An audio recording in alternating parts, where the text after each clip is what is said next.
Encuentro 6. Pensar Auschwitz. 1. Lo humano y lo inhumano. 2. Joseph K.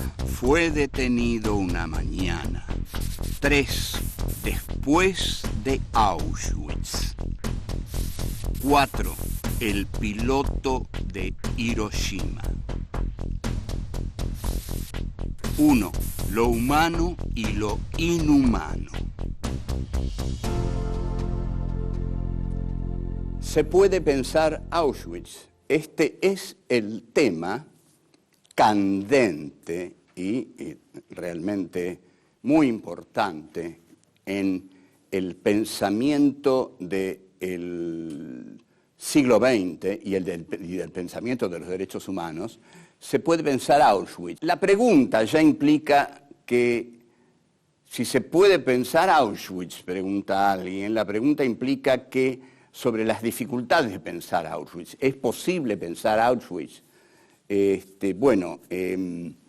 ¿Por qué? ¿No fue Auschwitz más allá de la razón? ¿No es impensable Auschwitz? ¿No es impensable como lo que ocurrió en Auschwitz es inhumano y en consecuencia es impensable? ¿No está Auschwitz más allá de todo lo humano, implicando una ruptura en el desarrollo de la humanidad, tal como lo postulan los filósofos de la Escuela de Frankfurt, Adorno y Horkheimer fundamentalmente?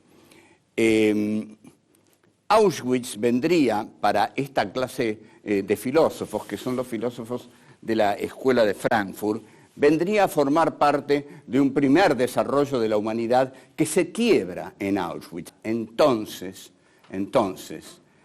las categorías con que hasta Auschwitz hemos juzgado lo que el hombre ha hecho sobre la tierra son insuficientes. Auschwitz no es un hecho inhumano. Atención, Auschwitz no es un hecho inhumano. Es un hecho humano porque fue hecho por hombres. Al ser hecho por hombres, Auschwitz no es un hecho irracional. No. Esas son categorías que el periodismo en general ha tratado y ciertas novelas livianas que tratan de exculpar a los hombres de los horrores que cometen. Entonces, una de las grandes exculpaciones sería, Alemania fue dominada por un loco. Aquí tienen ustedes la que funcionó durante más tiempo, la que justificó la Guerra Fría, la que le justificó a los norteamericanos tomar a nacionalsocialistas en sus empresas. Ninguno de ustedes tiene la culpa, señores. Cayeron en manos de un loco, ¿qué le van a hacer? Un loco y su pandilla se adueñó de Alemania, y esta fue una tragedia que este pobre pueblo tan culto, el pueblo de Goethe, el pueblo de Schiller, el pueblo de Beethoven, de Brahms,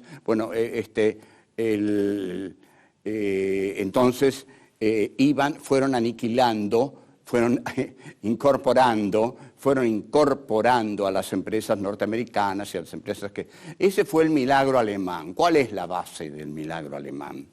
¿Cuál es la base del milagro alemán? La base del milagro alemán es: los alemanes son inocentes, porque si no, no hay milagro alemán. Los alemanes son inocentes. De Alemania se apoderó una pandilla de locos que hizo todos los estragos que todos conocemos y, sobre todo, que mató a 6 millones de judíos y que puso todos los campos de concentración. Pero con los alemanes podemos hacer grandes negocios y, sobre todo, Alemania tiene que estar de nuestro lado para frenar el comunismo. No olvidemos que las bombas de Hiroshima y Nagasaki fueron arrojadas más como advertencia contra la Unión Soviética que para ganar una guerra que ya estaba ganada. Ahora bien, todos aquellos que dicen que Auschwitz fue un fenómeno irracional, que el nazismo fue la obra de la pandilla de un loco, se equivocan. Auschwitz fue un fenómeno cuidadosamente racional. El nacionalsocialismo fue una doctrina rigurosamente intelectual, pensada, basada en las tradiciones de Alemania. En Alemania ya había un sedimento antisemita profundo y además Alemania necesitaba a Hitler para expandirse territorialmente, porque la tragedia del siglo XX es que la unidad alemana se da tarde en el siglo XIX. La unidad de Alemania, cuando se da, el reparto imperialista del mundo ya está hecho. Alemania llega tarde a esa cita y tiene que rediscutir todo de nuevo. Entonces, 2 guerras mundiales en el siglo XX. Seguimos.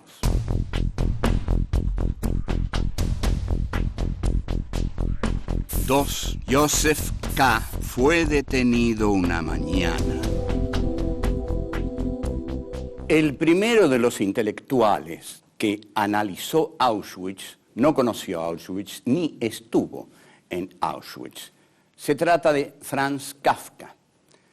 Franz Kafka es un novelista que tuvo una capacidad escalofriante de prever los horrores que esperaban a Europa. En sus novelas, lo que nosotros descubrimos es la presencia de un mundo opresor, sofocante, que es incomprensible. Este mundo no es comprensible para quienes lo habitan. Por eso, todo lo incomprensible se hace temeroso, terrorífico. Cuando durante la Junta Militar Argentina echaban a la gente del trabajo y les ponían sellos de inocente o bueno, puede ir, normal, yo qué sé, pero a los buenos no recuerdo, no sé qué sellos les ponían a los buenos, les pondrían bueno, pero había algunos a los que les ponían un sello que decía potencialmente subversivo. Ustedes imaginen a este pobre tipo que se va a su casa echado de su laburo, mirando un papel que dice potencialmente subversivo, y dice, ¿y esto qué quiere decir? ¿Que soy, que no soy, que me voy de mi casa esta noche, que me quedo, que me van a matar? Ese es el mundo de Kafka, peligroso, incomprensible, sombrío. Es decir, los personajes transgreden constantemente códigos que no conocen, porque el Estado kafkiano tiene códigos, se estructura en base a códigos, pero el terror es que esos códigos son secretos. Joseph K. fue detenido una mañana sin saber por qué. Así empieza el proceso. El proceso tiene ese sencillo y escalofriante comienzo. Joseph K. fue detenido una mañana sin conocer las razones de tal procedimiento. Ahora, lo que en Kafka cada vez se desarrolla más es que hay la racionalidad del terror está aplicada por una dominación burocrática. Hay una burocracia que aplica el terror. Es decir, son burócratas del terror. Quienes van a buscar a Joseph K. le dicen que en realidad ellos no saben si él es culpable o de qué es culpable. Lo que saben es que tienen que buscarlos. Nosotros nos lo tenemos que llevar, señor Joseph K. Lo que usted sea para nosotros no tiene importancia. Ahora, Joseph K. era llevado por inextricables motivos, inexplicables, inextricables, nadie los podía conocer. Pero los judíos sí eran llevados en masa a los campos de concentración por un motivo, porque eran judíos. Hitler hizo de la ontología judía un mal. El judío es judío. Es judío. Y porque es judío es culpable. Es notable esto, y es notable lo que debe sentir aquel que es algo y por ser simplemente lo que es culpable. ¿Quién decidió su culpabilidad? Bueno, el régimen nacional socialista. Entonces, volvemos a Kafka. ¿Cómo es la cosa? Ustedes imaginen así. Muchos judíos vivían en Alemania. Alemania era un país de judíos alemanes. Entonces, una mañana, todos estos judíos alemanes despertaron y descubrieron que eran culpables, que eran judíos y que por eso eran culpables. Ahora vamos al comienzo de la metamorfosis de Kafka. Gregor Samsa, el protagonista de la metamorfosis, se despierta una mañana transformado en un horrible insecto. No hay aquí una horrible similitud, no hay aquí una similitud estremecedora, porque los judíos creían que no iba a pasar nada, que iban a seguir viviendo en su Alemania, porque pocos judíos se sentían tan alemanes, como ni siquiera los alemanes se sentían tan judíos como... El judío era alemán y mi patria es Alemania, pero una mañana, un cierto día, hace todo así y de pronto son insectos, son cucarachas y las tropas de asalto pasan a buscarlos. Y ahí comienza el horror que Kafka prefigura en la metamorfosis. Seguimos.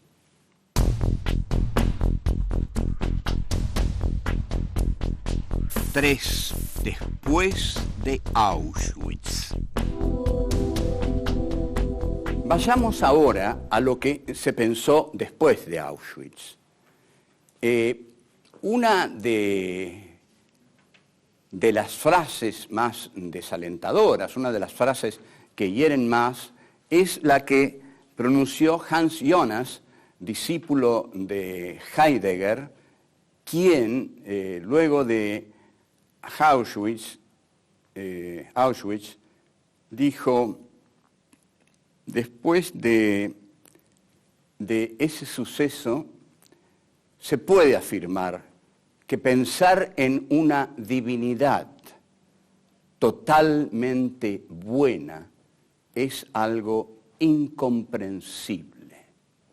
Está claro, lo oyeron bien, lo dijo Hans Jonas, discípulo de Heidegger en Alemania, con Auschwitz ahí a la mano. Karl Levitt, también discípulo de Heidegger, dijo: después de Auschwitz es imposible pensar un Dios que no tenga en sí el mal. Entonces, también nos damos cuenta de algo. El gran juzgado en Auschwitz es Dios. Es el gran juicio a Dios el que Auschwitz plantea. Adorno larga su famoso dictum que dice: después de Auschwitz es imposible escribir poesía. Ese dictum se ha ido diluyendo con los años porque nadie entiende muy bien la practicidad de eso que se quiere decir. Realmente es un dictum, no pierdan mucho en pensarlo porque supongo que quiere decir que hasta la belleza ha quedado herida después de Auschwitz. Walter Benjamin tiene un texto esotérico, difícil, complejo, breve, al menos breve, en el que habla del ángel de la historia y dice que el ángel de la historia ha mirado hacia atrás, ha mirado hacia el pasado y lejos de ver una historia racional, unidimensional, dialéctica, inteligible, comprensible, lo que ha visto es un paisaje de ruinas. Entonces, Benjamin dice, yo concibo la historia como catástrofe.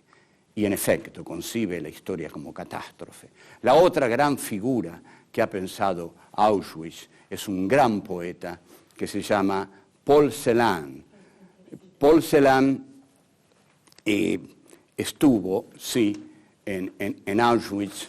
Paul Celan sufrió las atrocidades de los campos de concentración y quiso visitar a Heidegger y lo visitó, y antes escribió un poema que él lo escribió en alemán porque dice que quiso escribirlo desde el lenguaje de la muerte. El poema se llama Fuga de muerte y dice así: leche negra del alba la bebemos de tarde, la bebemos al mediodía y en las mañanas, la bebemos en la noche, bebemos y bebemos.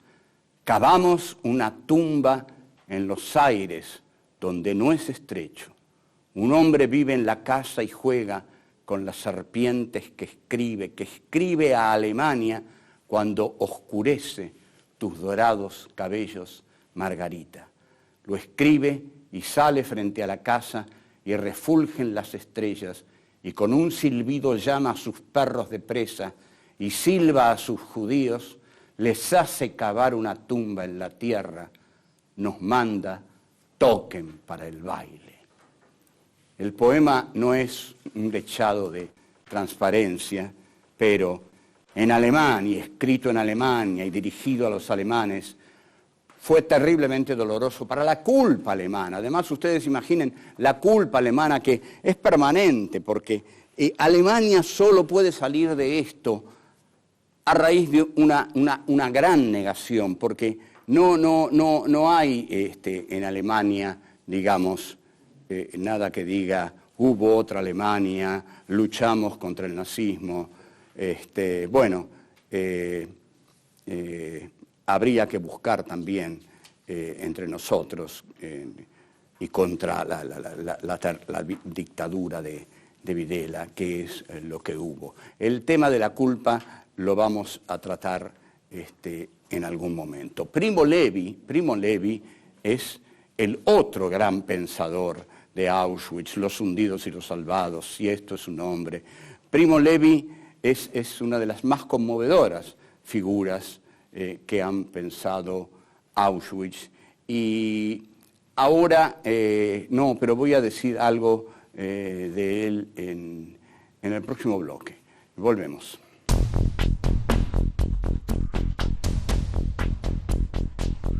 Cuatro, el piloto de Hiroshima. Primo Levi es, como dije, uno de los más importantes personajes, filósofos, científicos. El hombre había estado ahí, había estado cavando tierra sucia en Auschwitz y escribe 2 libros, Los hundidos y los salvados y Si esto es un hombre. Lo que sorprende a los que siguen a Primo Levi, lo que les duele es que cuando todos creían que Primo Levi había elaborado profundamente y con distancia su tragedia, se tira por el hueco de una escalera de un edificio. Bien, vamos a un tema muy conmovedor, muy conmovedor. Vamos a Hiroshima. ¿Qué tiene que ver Hiroshima? No hagamos esa pregunta, por favor, con Auschwitz. Hiroshima es la muerte de 200.000 personas en 5 minutos. Es un hecho sin calificación. Yo no voy a dar calificativos a estos hechos porque no lo tienen. 200.000 personas mueren en 5 minutos. Hay 2 pilotos de Hiroshima. Uno se llama Claude Eatherly, el otro Tibbets. Tibbets es el héroe que Norteamérica necesita. Recibe todo lo que quiere, lo pasean como un héroe, porque Tibbets dice, estoy orgulloso de lo que hice, dice el coronel Tibbets. Yo no tengo remordimientos. Me ordenaron tirar una bomba en ese lugar y en ese lugar la tiré. Yo soy inocente, se combate para vencer y para vencer por todos los medios que se puedan. En cambio, Claude Eatherly vuelve destrozado. Entonces lo tiran en un loquero porque ni siquiera se lo puede mostrar. ¿Cómo el gran Estado americano va a mostrar a ese despojo humano como el resultado de Hiroshima? Pero Claude Eatherly no mejora, cada vez se vuelve más loco porque no tolera el peso moral de la culpa de Hiroshima. A partir de ahí va de un loquero en otro, intenta suicidarse, su vida es un desastre. Pero un día recibe una carta del filósofo alemán Günther Anders, que tiene la enorme inteligencia de dirigirle una carta. Entonces, Anders reflexiona que en lo que dice, habla de la técnica, Anders, porque ha sido un discípulo de Heidegger, y dice que la técnica ha cambiado con la situación moral. La técnica, evidentemente, ha llevado a la bomba atómica que puede matar 200.000 personas en 5 minutos. Entonces, la técnica nos vuelve más culpables, dice Anders. La técnica es capaz de las más grandes atrocidades y de esas más grandes atrocidades somos culpables. Entonces, le dice a Eatherly, yo le pido por favor, acá todos los años se conmemora ese horror de la bomba atómica sobre Hiroshima. Si usted pudiera, señor capitán coronel Eatherly, mandar este año una carta a la doliente gente que se reúne aquí, se lo agradeceríamos, porque usted también, Eatherly, es una víctima de Hiroshima. Y es tan profundo y duro y conmovedor este concepto de Anders, que es excepcional. Eatherly le dice, Claude Eatherly, usted también es una víctima de Hiroshima. Günther Anders ha luchado toda su vida por los derechos humanos. Bien vale una vida para luchar por los derechos humanos. Y es un hombre que conoce profundamente el tema, sabe lo que le está diciendo a Claude Eatherly. Usted también es una víctima de Hiroshima. O sea, Auschwitz e Hiroshima, desde el punto de vista de los derechos humanos, son la misma atrocidad. Y es aquí donde nosotros debemos plantarnos, porque nosotros dialogamos, pensamos, actuamos desde el punto de los derechos humanos. Y recordemos que los derechos humanos, ante todo, lo que dicen es que toda vida humana es sagrada. Entonces, tanto los 200.000 de Hiroshima, como los 6 millones de Auschwitz, como los 30.000 de Argentina, son para nosotros sagrados, y es por ellos que vamos a seguir pensando y luchando a nuestro modo, tratando de llevar claridad ante la muerte. Hasta la próxima. Chao.